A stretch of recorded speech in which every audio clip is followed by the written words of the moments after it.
감기 걸렸을 때, 피곤할 때, 심지어 피부에 좋다는 말에 습관처럼 챙기게 되는 비타민C. 그런데 이 흔한 영양제가 약물 효과를 방해하고 신장에 무리를 줄 수 있다는 사실 알고 계셨나요?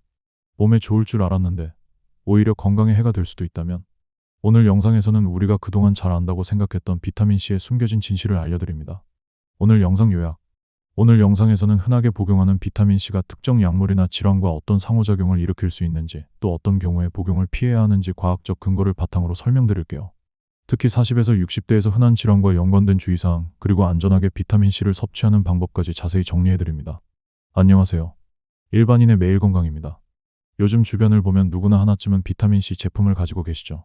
알약, 젤리, 분말, 드링크 종류도 참 다양하고 마치 건강을 위한 필수템처럼 느껴집니다. 하지만 비타민C는 수용성 비타민이라고 해서 무조건 많이 먹어도 괜찮은 건 아닙니다. 특히 우리가 흔히 복용하는 위장약, 당뇨약, 항암제, 심혈관 약물과 상호작용이 일어날 수 있고 신장이나 간 기능에 문제가 있는 분들에게는 치명적일 수도 있다는 연구 결과도 있습니다. 그렇다면 비타민C는 어떻게 먹어야 안전할까요? 모두에게 필요한 영양제일까요? 아니면 특정한 주의가 필요한 성분일까요? 1. 우리가 알고 있는 비타민C, 정말 안전한가요? 비타민C는 콜라겐 생성, 상처 회복, 철분 흡수, 면역 기능 유지 등 다양한 역할을 하는 대표적인 수용성 비타민입니다. 또 항산화 작용이 뛰어나 세포 손상을 줄이고 피로 회복이나 감기 예방에도 효과적이라고 알려져 있죠.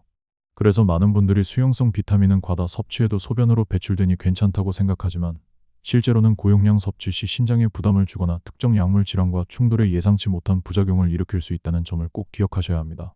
한국인의 비타민C 하루 상한 섭취량은 2000mg인데 피로감을 느낄 때마다 고용량 제품을 반복 섭취하거나 정맥 주사로 한 번에 수천 밀리그램을 맞는 사례도 적지 않습니다.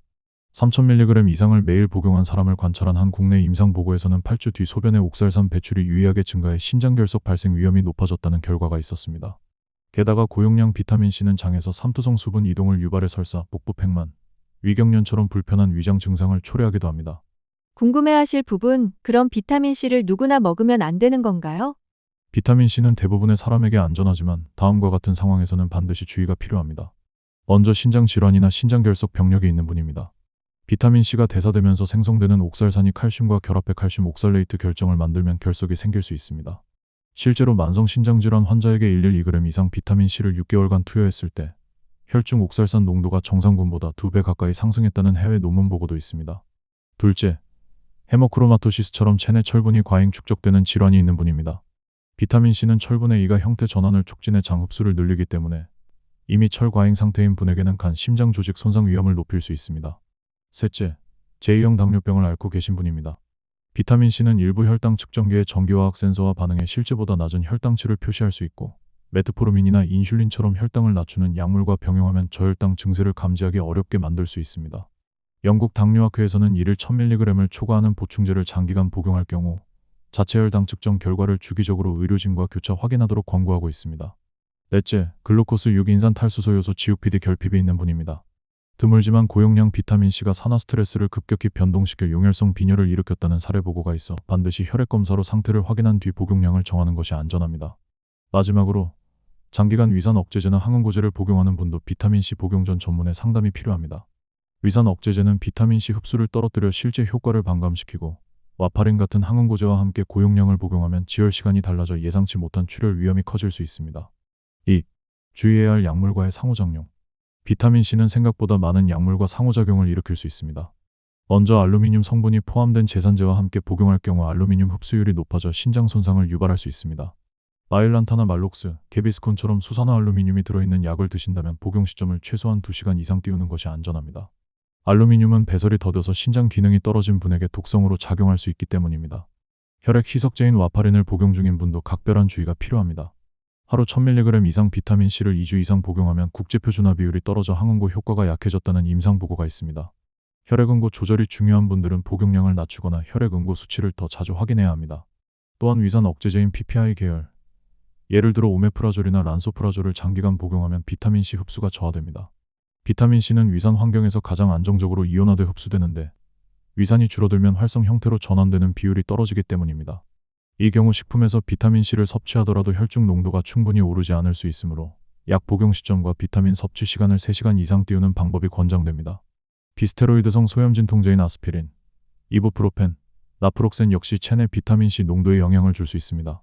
이들 약물은 신장을 통해 배설될 때 비타민C를 함께 끌어내 체내 농도를 낮춥니다. 짧게 복용하는 경우에는 문제가 없지만 만성 관절염으로 매일 진통제를 드신다면 비타민C 농도 변화를 점검해 보는 것이 좋습니다. 궁금해하실 부분, 감기약이나 일반 영양제와 함께 먹어도 괜찮을까요? 일반적인 해열 진통제나 짧게 복용하는 감기약과는 큰 문제가 없지만 앞서 말씀드린 제산제 항응고제 PPI 소염 진통제를 꾸준히 복용 중이라면 복용 시간을 조절하거나 섭취량을 낮추는 것이 안전합니다. 항상 복용 중인 약 목록을 의료진에게 알리고 필요하다면 혈액 검사로 비타민C와 약물 농도를 확인해 보세요. 작은 습관이지만 약효를 지키고 부작용을 예방하는 데 큰 도움이 됩니다. 3. 항암 치료나 HIV 치료 중에도 조심해야 합니다. 비타민C는 우수한 항산화제로 알려져 있지만 바로 그 특성 때문에 항암 약물이나 항레트로바이러스 치료제와 충돌할 가능성이 있습니다.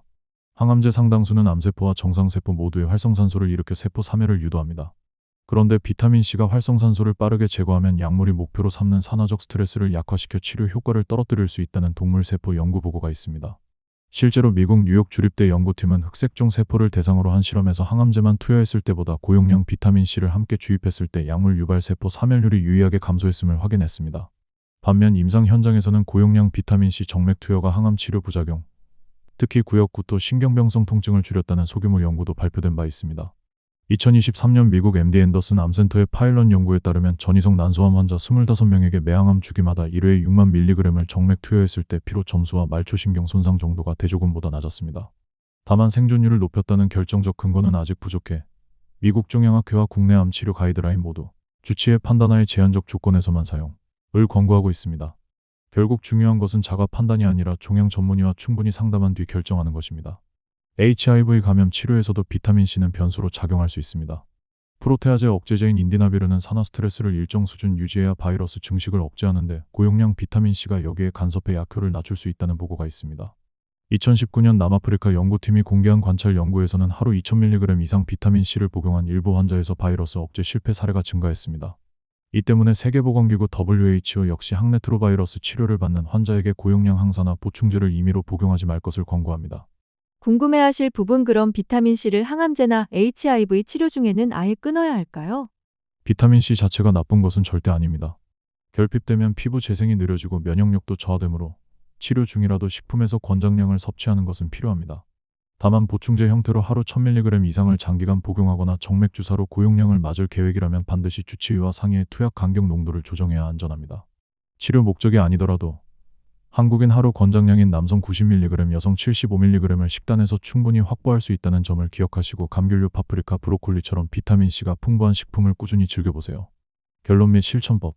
비타민C는 우리 몸에 꼭 필요한 영양소지만 모든 사람에게 무조건 안전한 보충제는 아니라는 점을 기억하셔야 합니다. 실생활에서는 다음과 같이 실천해보세요. 첫째, 특정 약물을 복용 중이라면 반드시 복용 전 의사와 상의하세요. 둘째, 신장 질환자나 당뇨 환자는 고용량 섭취를 피하고 식품 위주로 섭취하세요. 셋째, 하루 섭취량은 1000mg 이하로 유지하고 장기 복용은 피하세요.